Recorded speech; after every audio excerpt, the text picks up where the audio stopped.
The morning had been perfectly quiet. I was sipping my coffee, listening to the radio, when suddenly the wail of sirens cut through the air. My hand froze mid-lift, the coffee mug trembling. Stepping outside, there she was, Karen, my old neighbor, arms crossed, smirking like she owned the street. And 2 police cars had just pulled up in front of my driveway. "What's going on?" I called out, my voice half shaky, half angry. "Oh, you'll see," Karen said, that smug smile of someone who thinks they finally won. I had left the HOA 3 months ago. Endless fines, petty inspections, even my grandchildren's sidewalk chalk drawings had been called graffiti. The last straw? A notice demanding I repaint my fence and fix my rustic flower beds. I'd had enough, filed the paperwork, paid the legal fees, and finally, peace. But now, there were officers in my yard. "Ma'am, we received a report regarding fraudulent activity connected to your property." "Fraudulent?" My jaw clenched. Karen stepped forward, handing over a folder. "She's been forging HOA documents to dodge payments. I have proof. I want her arrested." I almost laughed. "Forging documents? That's rich," I said. The younger officer looked unsure, while the senior flipped through the papers.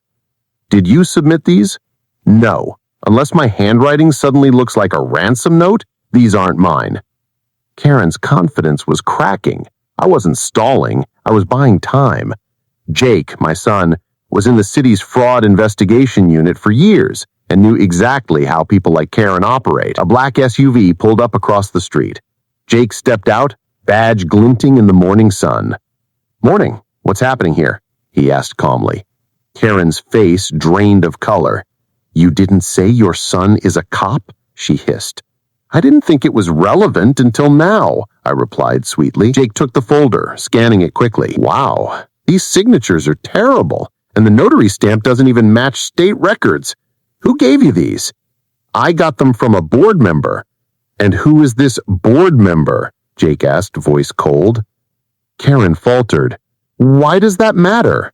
"Because submitting forged documents to law enforcement is a crime, and right now, you're the one committing it." The officers exchanged glances. Finally, Karen was handcuffed. "This isn't over," she whispered venomously. "Yes, it is," I said calmly. 2 days later, Jake called with an update. The so-called board member didn't exist. The HOA itself was under investigation for financial misconduct, fake invoices, overbilling, paying contractors who never did the work. Karen's proof had only exposed her own crimes. At the first pre-trial hearing, it wasn't just Karen. 2 other board members were at the defense table. Desperate to save themselves, they had signed cooperation agreements with the DA testifying against her. Karen's plan to frame me had completely backfired. The trial was brutal. Every forged document, fake invoice, and threatening email came out in court. The jury deliberated less than 3 hours. Karen was convicted on multiple counts of fraud, conspiracy, and filing false reports. No long speech from the judge, just years in prison. Walking out of the courthouse, the air felt different, lighter. Neighbors clapped, even handed me a small bouquet of daisies. For the first time in years, the street felt like ours again.